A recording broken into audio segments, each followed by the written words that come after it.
And now, the Wad Fam Chalk Pod.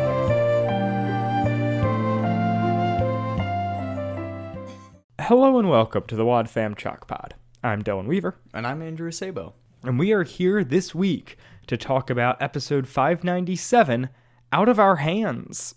That we are. This is a gut punch of an episode. Yeah, it's unpleasant to listen to, but in a good way? Yeah. Oh, no. I mean, yeah, it's the kind of art that makes you upset, and that makes it good art, right? I think so. It first aired September 30th of 2006, was the second or third track off of the Into the Light album, and is written by Kathy Buchanan, directed by Bob Hoose. Bob Hoose also is the MC at the Wits End talent show that Interesting. Yeah. Oh, I have it written down. What is it called? It's a family entertainment night. Worth the wait. Yeah. For that yada yada name. No. I mean, it's great. You know, what more could we want out of a focus on the night? family? Yeah. So character-wise, this episode, we've got a couple people who we haven't ever talked about before. We have, notably, we've got Dr. Hawthorne. He is played by Ian Whitcomb. We've talked about Ian Whitcomb previously because he played Mr. Gossamer, who was the art appraiser. Yes. Who Joanne, frickin', what's his name's? The FBI guy's wife hires him to fake Joanne to buy a wicker chair or something. It's in Something Blue Part 1. No memory. I can't. Boylan. It's Boylan's wife. Boylan. There we go. Hey, we got there. You got there. I'm proud of there. you. You drug me along. In addition to Ian Whitcomb, we have Chris McDonald playing Chris. Real stretch. Yep. Chris was the voice of Maud in one episode. Oh, interesting. Is that the only episode in which we hear Maud? No, I think Maud's one of those characters who we hear like 5 times, and every time it's a different actor. Yeah, that would make the most sense. And we also have Greg Sipes as Cameron. This is his only episode of Adventures in Odyssey, the only episode that Cameron exists in. But he is a notable voice actor in that he is the voice of Beast Boy in Teen Titans Go, and Young Justice Season 3 and 4. I have not gotten that far, but that means everything to Dylan. And That's presumably true. At least one other person listening to this show. He also was Michelangelo in the 2012 to 2017 Ninja Turtles. Oh, now you're speaking my language. And he appeared as the character of Dwight in Fast and Furious. Know these. Wait, which Fast and Furious? That's the fourth one. Okay, wonderful. But yeah, that's Hot dog. That's the man Coming in to play flower killer Cameron. Yes, Cameron, murderer of flowers. Oh, Flirter. Now I'm scrolling through this dude. He's one of those like a million IMDb credits kind of guys. Well, 153, but notable stuff. Iron Fist and Ultimate Spider-Man. That's a touch point I have. Mm-hmm. Andrew, this one's for you. He was 2 in The Legend of Korra. 2? TU is the credit / cousin. Oh, in 5 episodes. Okay. Yes. Season 3, I think. All right, I'll take your word for it. Yeah, but yeah, he's he gets around. Good for him. Mm-hmm. Other stuff. I mean that is it for the cast of this episode. Anything else you feel the need to talk about context-wise here, Andrew? Oh, I did want to bring up the time gap here. So this episode comes out 5 months after the previous one. Wow. But it's only 5 episodes later, so my hunch is like summer hiatus happened, and then this is them basically coming back in the fall. But yeah, it's we're moving right along. this saga takes us through like the last 3 or 4 albums of Odyssey before it reboots. Which was such a great decision. Dylan, did you see that Greg Sipes also was on Gravity Falls? Yes, I did, Andrew. There's too many credits. Well, I know there are too many, but that one's one that I figured you would mention. Yes. No, I do appreciate it. If he was a character I remembered, it would have been a bigger mention. Fair. It's no Beast Boy. Certainly not.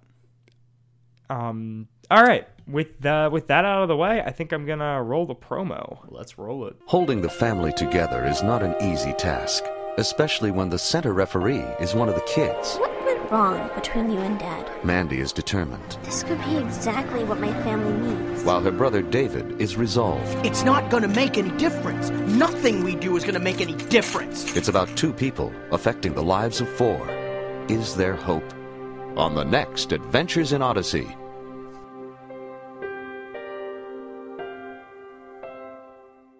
That promo does not paint their parents in a very good light. Is there hope? Find out on today's Adventures in Odyssey. Turns out we are fresh out of hope. Come back tomorrow. Daily shipments. Gotta keep it fresh. Unless it's a weekend. Yeah. Well, Saturdays, yes, but Sundays, no. Okay. Sundays, day of rest, no hope, okay. refuel, Yeah. Something worth mentioning that I don't think that we brought up in part 1 of this arc. These episodes are not rated very well on the wiki. Oh, interesting. I don't think I even registered it. I think the last one was 88, and this one's 80. Okay, the last one's 89. I think that's fair. Yeah. Yeah. But on the Right, on AIO the wiki spectrum. Right. This one being 80 does stick out as being low, but Yeah. that is once again the wiki. Uh-huh. Oh, well, yes, the masses, all 38 of them, have come together. Yeah. So the episode begins on Mandy watching old home videos. Except they're not even that old. They're they're from, 8 months old. Yeah, they're like from a year ago. Yeah. Not even right, half a year. Also, I guess officially establishing Mandy is 12. Okay. I Through guess. this because it was her 12th birthday and that was 8 months ago. Mm-hmm. So she might be 13 by the end of this, but Thoroughly a tween. she's 12, which is honestly younger than I was expecting her to be. Yeah. Yeah, I would have said 13 or maybe 14. I would have probably gone 14 pretty comfortably. Yeah. Of just kind of like the idea that her brother is like towards the end of high school and she's maybe like end of middle school, beginning of high school. Mm-hmm. Well, and also, like, her voice hasn't changed much or anything like that as the show has gone on. Sure, so, it's just like she's been in the show for 10 years. Yeah. Like, at this exactly. point, basically. I'm a little surprised She's by... still 12. Yeah, I mean, it's the Connie problem, it's whatever. And for what it's worth, when Mandy first shows up, she is a tiny child. Yes. And Like her voice does sound different. Yes. Her first appearances, she is very young, and she has definitely grown up. But I think it's interesting to paint her as a 12-year-old. But I also think that it makes sense for the show as, like, who they are trying to hit demographically. Yeah. If you make all of your characters older than that, that's going to be less relatable. Yeah, certainly. That being said, the actions she takes in this episode do feel like the actions of someone who is older than 12. Yeah, ninth Like, grade at least. She is for sure not, like, emotionally mature, Yeah. but also no ninth grader is. Except for you. Yeah, Andrew that was famously made great choices in early high school. Oh, yeah. Only positive choices in early high school. And, I sleep so well at night as a result of it. There's just no regrets. But yeah, so her mom comes in and is just like, yeah. Yeah, and she asks her mom, like, what went wrong with her and dad because she's reminiscing about all these positive memories. When and she's looking and being like, this was only 8 months ago. Yeah, Look exactly. how happy you guys looked. Yeah. And her mom says, well, there was a lot more going on behind the scenes at that time, and which is fair, and I would definitely believe that you would believe that a 12-year-old isn't fully in tune to the inner turmoils of a marriage. Well, I would believe that their conflict had started more than 6 months ago. Oh, yes. And that they could be faking it for a long time, because... Yeah, well, right. I mean, what we've... the kind of the timeline laid out, the seeds of this beginning before 8 months ago is totally within, like, logical reason. Yeah, definitely. Well, and even that they could maintain a certain amount of kind of a facade for their children up until that point that then eventually breaks, and the kids are like, well, what happened? This happened so recently, and mom says, oh, no, this has actually been 16 months in the work rather than 6, and I didn't talk to anybody about it for the first 4 months, and then and then we only talked in private, and, Yep. So we leave that scene, and we go to a conversation between David and Cameron at church. Cameron invites David to go to a slasher movie on a school night. Mm-hmm. Wait, no, aren't they at school, not church? I said school, didn't I? I heard you say church. Oh. David and Cameron at church. Oh, if I said that, I'm sorry. Please forgive Dylan. It's okay. Yes, so midnight movie, and then, well, because the important thing is David's initially hesitant about it. He's not sure, whatever. And then they go into math class, and he tries to divert the attention of the teacher and see how quickly he can get this bumbling professor onto something that isn't, what were they supposed to, geometry? Something like quadratic something like formula? That. Yeah, and this is a great pastime, loved by students everywhere. I was a big proponent of it. That was always, especially on, the day before a break, teachers felt like they were extra willing to go with this, and so it would you just prod a little bit and get a rant. Yeah. Oh yeah. I have fond memories from those days, but here, Dr. Hawthorne is less bemused, and they're doing it more. With more cynicism, than chastisement than compassion. Because I get what you're saying in the sense that if you prod a little bit, then you get this super fun class environment where somebody else is chiming in and everybody's making jokes. Right. It's a good time. These guys are well, story time rather than teaching. This is let's make fun of this guy who was into roses, which I famously had a professor who was very into Amtrak. Like the trains? Yes. Interesting. He was a speech professor. So yeah. Hawthorne goes off about his roses, which he has in a garden competition, and he's taking Friday off to go compete with roses. And David can't hold in his laughter, and so Cameron and David get put into detention. Punishment. Then we cut to Wit's End, where Connie finds out that a puppet has mono, and her day is ruined. Yeah. Puppeteers get mono, or puppets get mono. I'm not really sure. The phrasing in the episode is that it was a puppet. Yes, it was the puppet that got the disease, and I think that might just be the classic deflection from whatever Jim Henson wannabe is. Well, and she talks about, I was under the impression these people were very flaky. Yeah. Unfortunate. The bad rap the puppeteers get. Yeah, tragic. Tragic. We should stick up for the puppeteers, people. They are a marginalized people group. A marginalized profession. Great. The entertainment wage gap between puppeteers and other. So yeah, Connie had booked these puppets for a show in the little theater that was the whatever you called it earlier. The family entertainment night. It's I think it's a fundraiser or something, isn't it? Sure. Why not? I don't know. But but they can't. So Connie's like, hey, Mandy, like, you used to write plays. You want to do that? Mandy's like, I haven't really been feeling up to it. And Connie, in a good move, is like, hey, it might actually be beneficial to do this to take your mind off things. Like, I know your home situation is rough right now. I can relate to that as being Connie. And maybe this is just a good distraction. Mandy runs with that in a way that's not necessarily healthy, but I don't think Connie's at fault this episode. Yeah, I mean, look, Whit wouldn't have done this. No. That's why it's a Connie episode. Yeah, no, Whit couldn't have done this. Like, Whit shouldn't have done this. It can only come from Connie. If this episode was written with Whit, it wouldn't exist.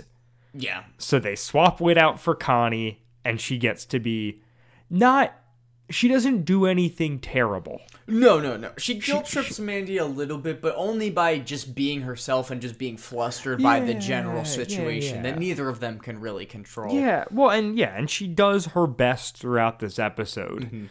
But, like, if you had this episode and had Whit, he would have had to put a stop to certain things and whatnot. Yeah. In a way that, like, Connie doesn't feel the latitude to or doesn't. But I think Connie does a really good job here. Like, this is once again Kathy Buchanan showing, like, a woman can write good women. Yes. Why don't we let this happen more, please? Yeah, no. And Connie is excellent in this episode, and the scene kind of goes out with Mandy. Did she say under her breath, kind of like thinking about saving, like, I can use this play to save my family. Yeah, it's done in that way where you're like, this is just a thought being spoken. Yeah. And then we cut again to Cameron and David. Yeah, this is funny. Cameron's like, the bad friend who gets people into trouble and whatnot. But he walks up and this scene begins with him apologizing to David for getting him thrown in detention. Yeah. I'm like, that's so nice. It's so funny that it's like, I'm the bad influence. Right. I'm going to start with apologizing, and my idea of retaliation is flower murder. Or flirter. Oh, I was going to call it floricide. Oh! Or is it faunacide? I think it's floricide. They're flora, it's not fauna. Right? Yeah. Florists. Yeah, floricide. Excellent work here. If we were one of those podcasts that named their episodes something funny from the episode, calling this one Floricide would be pretty good. 100%. Definitely we could get some clickbait listens out of that, I think. I don't think that's usually how those titles work. No. They do for me, but I think I might. Really? I literally just told you. That's so wild. I feel like podcast episode titles exist for me to be listening to the podcast, and then when it gets to that point, go, that's the title. Fair. Depending on how it's used. I don't know. Listeners, if you want Andrew to listen to your podcast, call it Floricide. Yeah, either make it a joke or, I don't know, put something I'm interested in the title. Like flower murder. Like flower murder. I am fascinated by it. I do it every year. So yeah, their plan is that they're going to kill the prize roses of Dr. Hawthorne because he's such a jerk for putting them in detention. We're going to get back at him. And David initially pushes back. Yes. Which is worth noting. Sure. Because David doesn't get enough credit from his family, I don't think. At least from Mandy. Like, he gets such a bad rap, and, like, he's just trying. Yeah. He's just a kid. He's trying to cope with trauma in his own way. Yes, certainly. And he's not And it's not even... I don't even think that this is less healthy than what Mandy's doing. No, I think that what Mandy's doing is way less healthy. She manipulates her parents to get them to act out a scene. We'll get into it. Hey, Andrew, that's my catchphrase. Now, no! Dylan, move your hand from that button. Remember the cough. You can't do this alone. Oh man, the yeah, we oh, and in the background of this whole scene, we have frog dissection. Oh yeah, no, and it's something about the spleen. He makes a joke, and he's initially dissecting him upside down. Yeah, it's very fun. It is iconic. Have you ever dissected a frog, Dylan? I did dissect a frog. I did 7th grade. Oh wow, it took me till college. Well, as previously established, you were homeschooled. Fair, makes sense. There weren't a lot of frogs lying around my basement. Then, although knowing your basement, it wouldn't surprise me if there were. I would be mice, more likely. I could definitely get my hands on a rat to dissect a lot easier than a frog. My basement is a dungeon.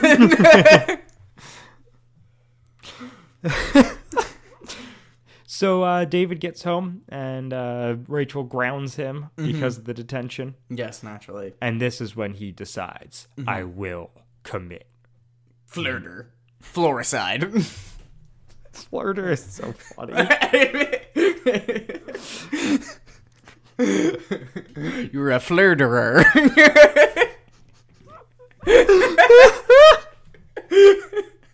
Oh boy.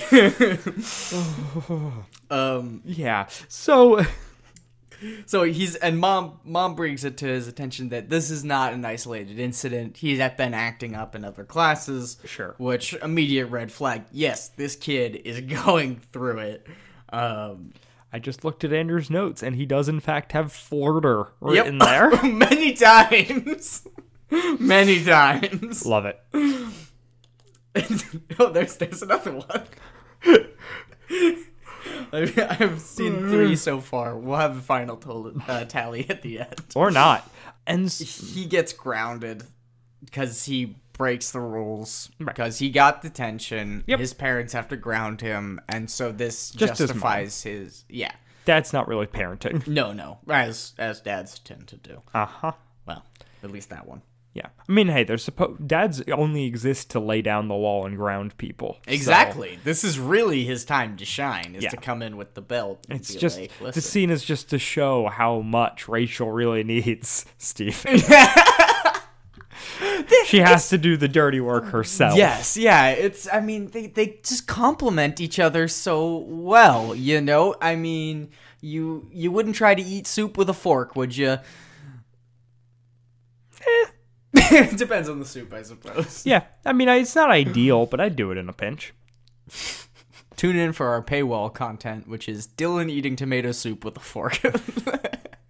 Pay $3 a month to see Dylan struggle to eat soup. Oh no. So, yeah, Mandy, or he then calls is on the phone. Right.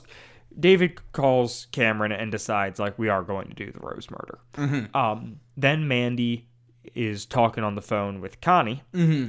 Which is incredible. This is such a good conversation. Well, tell me more, because I don't have a lot of notes here. So they're talking about the writing for the play, and Connie's kind of fishing as to what Mandy has cooked up, whether she needs any help. Which is really nice. And hearing Connie reach out and call Mandy on the phone when historically we just see them interact in person through convenience, I think is a really nice touch, and the show support that, like, Connie understands at least more of what Mandy's feeling than anybody else. But Mandy is obviously still very depressed and very withdrawn, and so she doesn't really see much. Like, she hasn't really been engaging with this assignment as a form of escapism, and so she's like, yeah, I don't really need any help, it's fine, you know, I'll figure it out.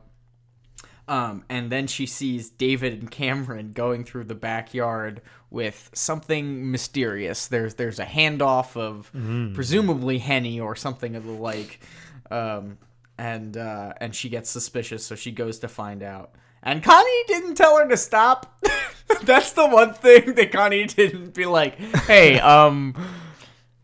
it's not your responsibility. Yeah. She comes around to that later. Yes, but yeah. Yes. Yeah, no. Connie could use some training. Yeah, oh yeah. But she's doing such a great job. She's doing a great job. She's got more raw talent than Whit ever did.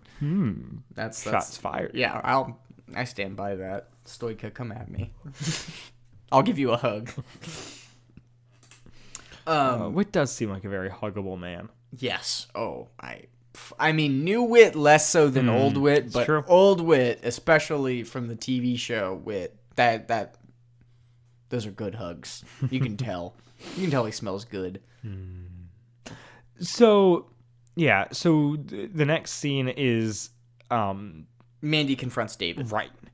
Oh, Connie. Though she doesn't say, tell Mandy not to do it. She does say, don't jump to conclusions. Yes. She Which does. is important to establish because Connie's main character trait throughout Odyssey is character who jumps to conclusions. Yes. So I like that she is at least somewhat self-aware. Yeah, that's in parentheses in her article on the wiki.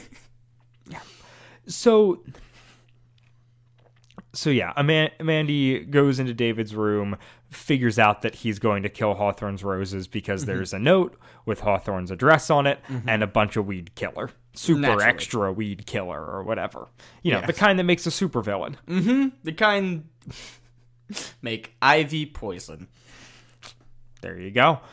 And David is mad at her for going through his stuff and is like, I'm gonna do whatever I want.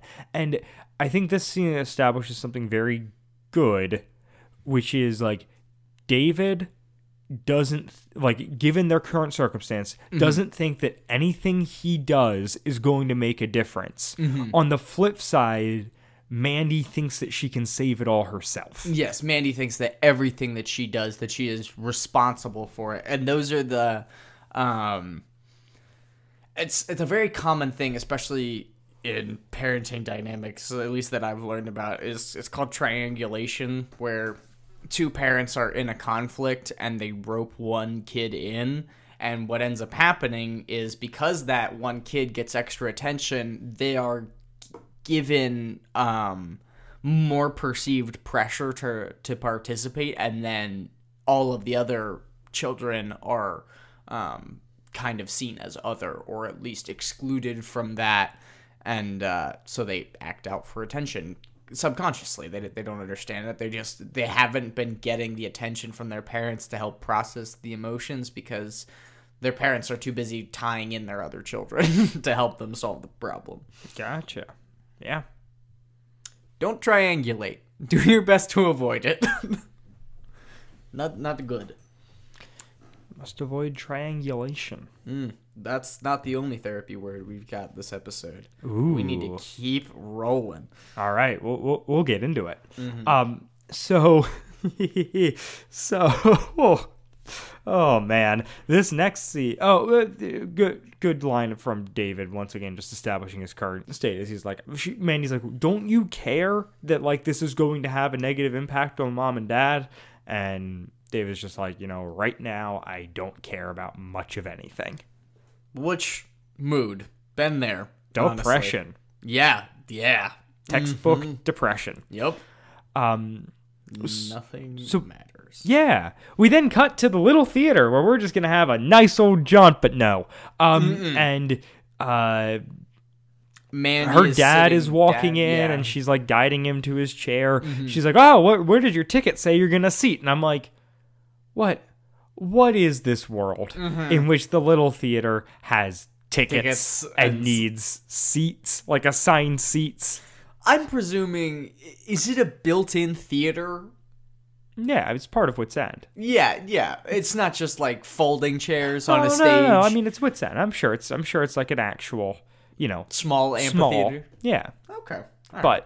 But yes, the necessity to sell like ticketed chairs for family entertainment night. Working the house. Yeah. We need ushers to seat people on family entertainment night. And yeah, so Mandy ducks under her dad's chair, places a sticker there that definitely doesn't matter later.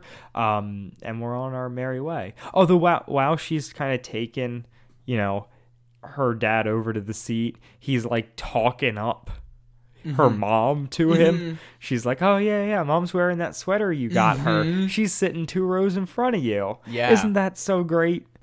Dad's Steven's like, just kind of yeah, sure. Yeah, you're right. Yep. And I think the show starts with Mrs. Nietzsche yodeling. Yes. Which yes. Mrs. Nietzsche, is an Odyssey middle school teacher. okay. We've she's in Called On Class. Yes. Yeah. And a bunch of other of those That episodes. era Yep. school. Marvin, Trent, Mm-hmm. Mandy all have her as a teacher. Love to see it, though. And she can yodel. Apparently Good for her. she can yodel, and she also makes her own potpourri out of old tea bags. I missed that joke. That is a line that Chris, the character sitting next to Rachel, leans over and is like, and she makes her own potpourri out of old tea bags. Wow. Yep. A powerful image. Yep. And yeah, and then we've got this announcer on stage who is budget wit. Oh, yes. Some It's Bob Hoose, but it's Yeah. just like because we don't have wit for this for plot reasons. We just have some random guy hosting this, and I think it's weird that there's like an event happening at Wit's End and we didn't acknowledge get wit at any point. Well, like I understand why we don't have him, but we should at least be like Wit's End Connellsville is a thing right now. Yeah. Just some little line to explain why Wit isn't here. He had dinner 'Cause plans. this seems like something that would be important for him to be around for. Certainly. I mean, definitely in his character to want to participate in, or at least witness. Yeah. Witness? And then so Mandy then Connie's calling people up to the stage because they've got some stickers under them. We're like, we're going to do a play written by Mandy, and I'm going to play one of the characters, and Mandy's going to play one of the characters, and the other two characters are, and they call him up, and it's Steven's first, and he's like, all right, yeah, it's me. And then it's Rachel, and she's like, I'm not saying anything. And Chris, who's next to her, is like, it's right here. She's got one. Like, my word, what a narc. Got him. Destroyed. Yeah. And Chris, why wouldn't you just take the L for her and go up there and maybe she can Mandy's learn from response watching. wouldn't be good. No, certainly And not. it is just like, at so many points throughout this, someone needs to stop it. Yes. The fact that it starts so far back and goes all the way to their separation. No, goes to the future. Oh, goes that's to them right. getting back together. Oh, that's right. It starts with the home video, then they do last episode, and then they do some prospective future episode where they in which they together and reconcile. everything's good. Yes. So right, the gist is that Mandy writes a play that she read self-insert fanfic, and then casts her parents to play those parts. Because she and wants she to and teach Connie, them a lesson. right, get to play siblings instead of David. Because David would not have gone along with this for a second. And for what it's worth, Rachel and Steven should not. No. They should bail on this so much earlier than they do. They don't bail on it. I know. That's I the crazy know. thing. And Connie doesn't stop it. It's No. this scene is so tough. Yeah. Yeah, no. It is absolutely brutal. Yep, Steven seems withdrawn, like it's heartbreaking, and it's like it's heavy-handed in the ending, especially as far as kind of hearing Mandy's voice of this is what it should be, this is what it needs to be. I'm speaking about something real, and I'm speaking commands to these people of what it should be. Right. It's her writing words for her mom to say to her dad. It's like, our differences aren't that big a deal. We're all staying together, just like a family is supposed to. Yep. And to God her doesn't credit, want families to separate. Yep. And to her credit, immediately afterwards, Connie is like, that was not cool. Yeah. I knew I shouldn't have let you do this without me proofreading it first.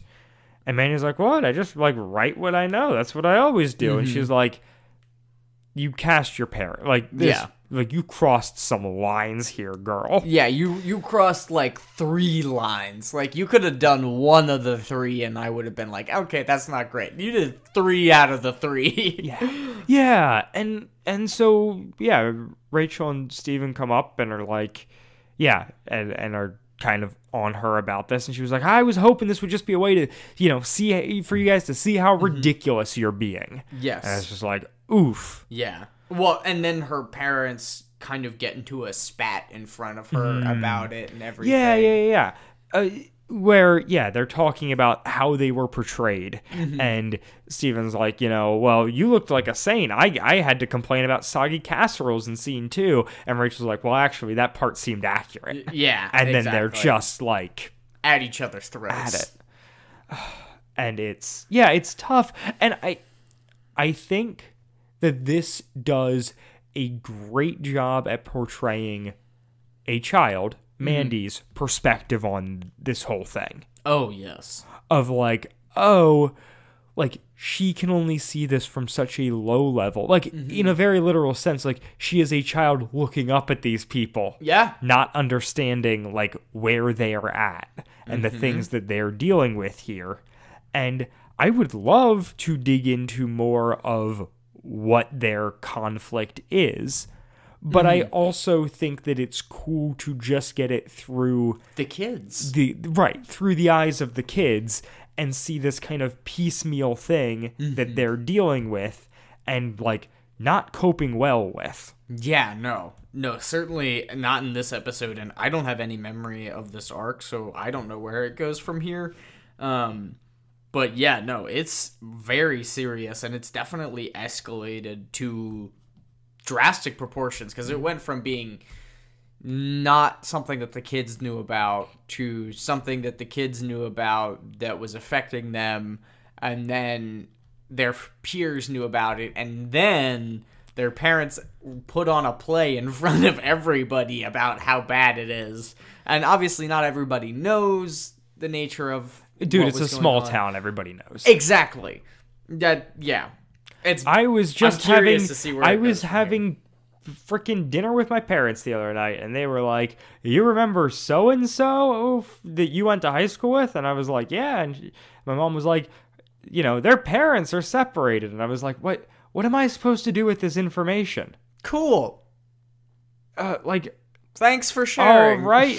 It's that weird, where I'm just like, I don't want to be harsh on my mom. I like my mom a lot, but just kind of that thing of is this just gossip through the lens of now that you can pray for them?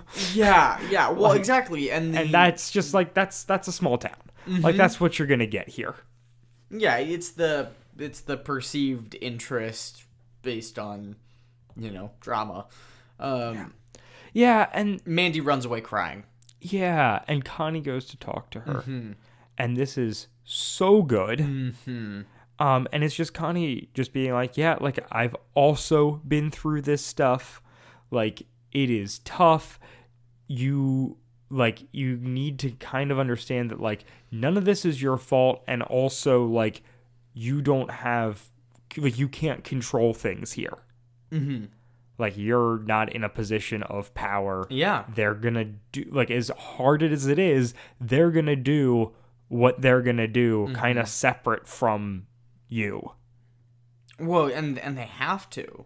It's so important for them to do that. It's not... Right. It's important for Connie, having had the experience that she has, to state that it's not her job to fix anything. Because as the kid, you do feel well, I'm a part of this family, so I'm responsible for my actions, so I need to be doing the best thing possible for their marriage. And that's what leads to these kinds of mistakes being made, because there is an inherent assumption that you can, despite everything, you can create the desired outcome solely based on your own effort and merit. Yeah. Well, and it's one of those just many instances where it's so great to have Connie as a character who has gone through this and whose parents didn't wind up together. No, 100%.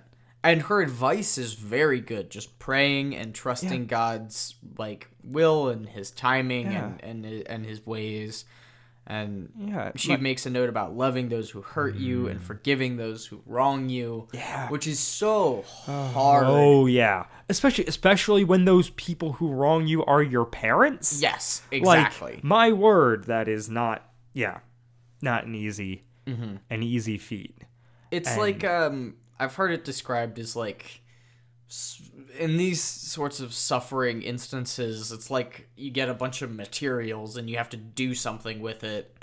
And, David would take the option of just, throwing it in a closet, forgetting about it, and accepting the fact that it's something that's there, but he can't do anything about. Right, but letting the energy of that thing seep out through other ways in his life. Well, yeah, and he's not dealing with the emotion directly, so he's lashing out in other things. Like, it's kind of textbook. Precisely. It exactly is textbook. And Mandy's doing the polar opposite, but it's the exact same thing, where she's trying so hard to help that it is clearly affecting her in some very negative ways because she's taken too much responsibility. And so there's kind of like, if I use all of this pain and suffering to build some sort of tower, I can get up high enough to see a way out. Right, and where David's keeping all of this bottled inside, Mandy could not be making it more public.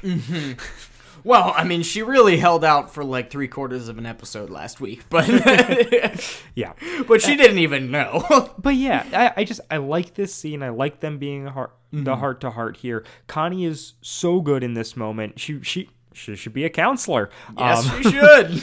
But like, I hope we get that in 2022. But it's just like, it's a good seed to plant, and I like as much as I'm like, if Whit was in this episode, things would have gone differently. I'm glad that it's Connie, and I'm glad that like any chance that we get to see Connie written as this compelling character who can be compassionate and a mentor towards children and not just a wreck.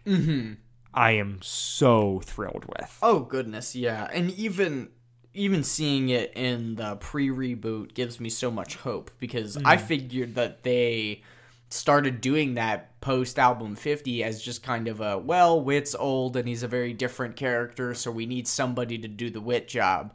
Whereas this, it just makes perfect sense that they've been kind of grooming her to fill this role. I mean, groom's a bad word, but training her to fill this role.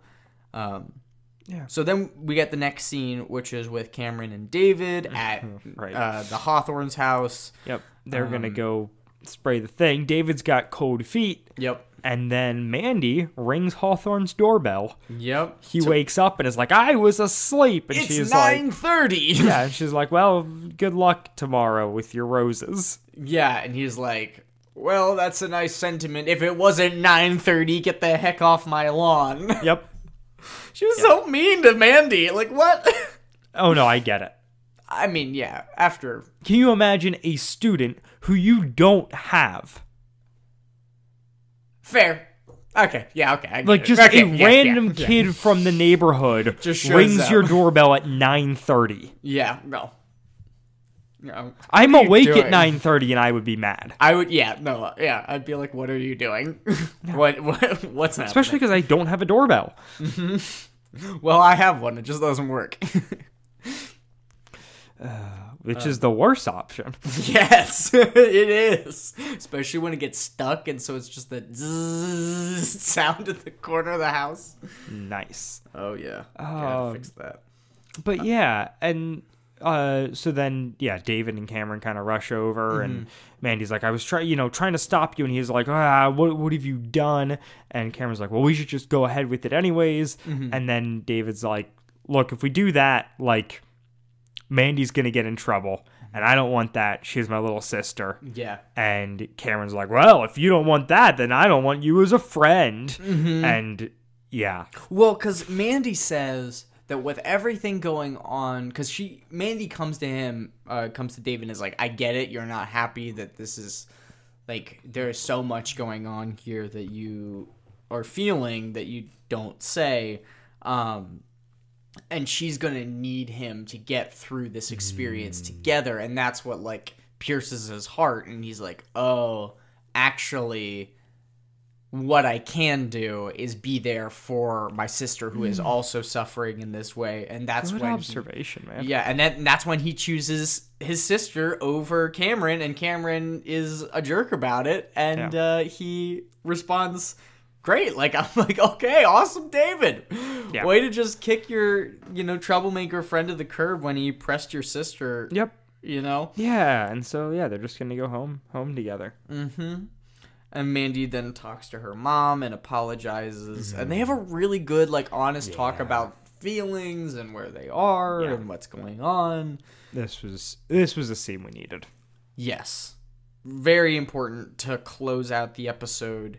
Yeah, and it ends with Rachel earnestly being like, "I don't think that we're getting back together." Yeah, no, it's like the first time she levels with her and is just like, keep praying, but if you ask me now, it's not happening. Yes, which is so good because, when you concoct a solution of an ideal result, it becomes very all-encompassing to your perspective, and that anything that is not your idea of the solution is a bad or threatens you.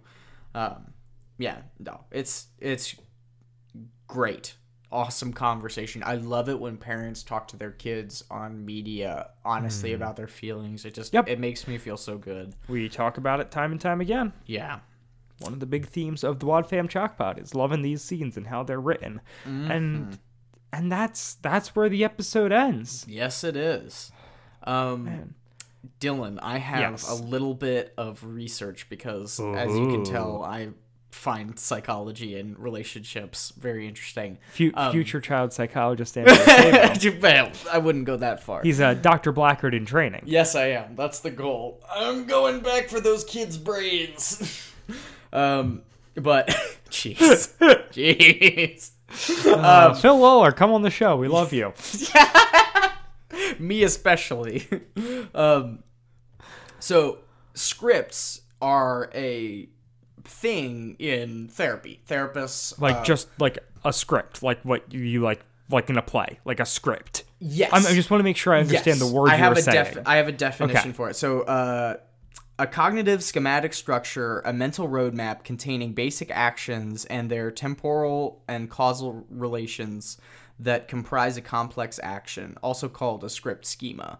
So, just to parrot back what I'm hearing, yes, this is a kind of parameters under which things are kind of expected. A kind of standard profile for a person's response given certain circumstances. It's an exercise of empathy and role playing more so. So you have people draw up scripts as far as, given a situation, how would you respond? How would your partner respond? And the way that you write these scripts says a lot about the way that you perceive their mental processes, their emotions, and everything like that. So scripts can be collaborated on by couples together to better understand each other and how they're feeling. They can also be proposed by the therapist or the counselor as an exercise to help somebody understand where somebody else is coming from.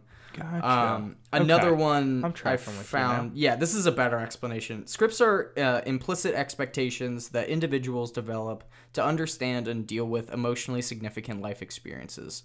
Script theory provides a way to understand the complex patterns of thinking, feeling, and behavior that characterize personal consistency, as well as a way to address personality development and change.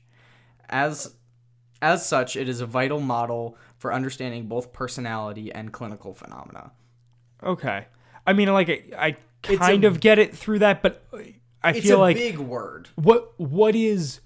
So what's the connection you're making here? So what Mandy did was, in her 12-year-old brain, she wrote a script of the perceived actions and their consequences of her parents' relationship.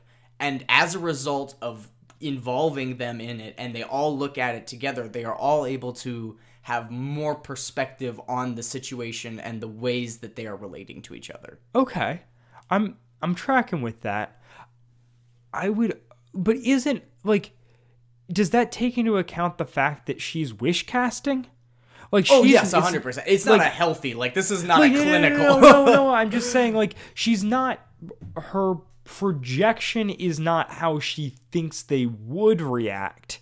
It's how she wants them to react. Yes. Yeah. Is that fit within the realm of what you're talking about? Yes, because Okay. the scripts that people write are emblematic of the way that they think about things. Okay. So her desire, her wish casting is showing that she just wants things to be different. And the script that she writes reflects that, and the actions and the emotions of the characters involved.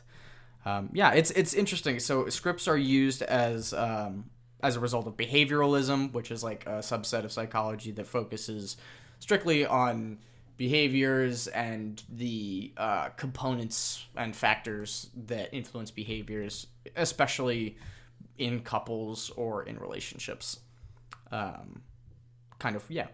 Basic psychotherapy. Why do people do and say the things that they do? So it was just something that when I heard them talking about scripts in the episode, it triggered something in me, and I just did a quick Google search to make sure I was thinking about the right thing, and then I was thinking about the right thing, and I got all excited, so I did a bunch of research. Oh, yeah. Yeah, so our information is from the American Psychological Association.org, and then the second blurb I gave was written by Amy Demerset, who is a professor. The second paragraph I read is from a peer-reviewed article, so it's all above board and, academically legitimate. Cool. All right. That has been Therapy Corner. Hey, dude, bring on Therapy Corner. I'm down for this to become part of the show as we continue through, especially this arc. I didn't realize how excited I was going to get for Mandy's parents to get a divorce, but I'm like, oh, goodness, look at all these relationship dynamics. I love Oh, man. bringing some birth order theory and all that shenanigans. All right. Yeah, we can. Wow. Look at you, Mr. We could have a Professional. podcast. Who knows? Oh, man. Anything else you got to get off your chest before we No, get out of here? I think my chest is just about empty. All right. What about you? I don't think I've got anything here. Oh, get your booster. Hey, get boosted. Leave us ratings and reviews on Apple Podcasts as always, but now Spotify podcasts. Yay. So, yeah. I left a 5-star rating. For us on Spotify? Yes, I did. Oh, look at that. Anything I need to read off? No, because it's just there's nothing to write. Okay, it's so only it is just stars. Hey, there we've pondered that before. Now we have the answer. Just stars. Just stars. All right. Yeah, and with all that being said, we'll be back next week for episode 603, The Family Next Door. Bye, guys. Wadfam Chalk Pod is a presentation of the Lidditz Podcast Co-op. This show is a fan podcast and has no official affiliation with Adventures in Odyssey or Focus on the Family. As such, the copyright is ours under Creative Commons. Follow the podcast at wadfamchalkpod on Twitter and Instagram, or email us at wadfamchalkpod@gmail.com. Out of Our Hands was hosted by Dylan Weaver and Andrew Acebo and edited by Dylan Weaver. And I'm Nathan Haverstick, hoping you'll join us again next time for more of the Wadfam Chalk Pod.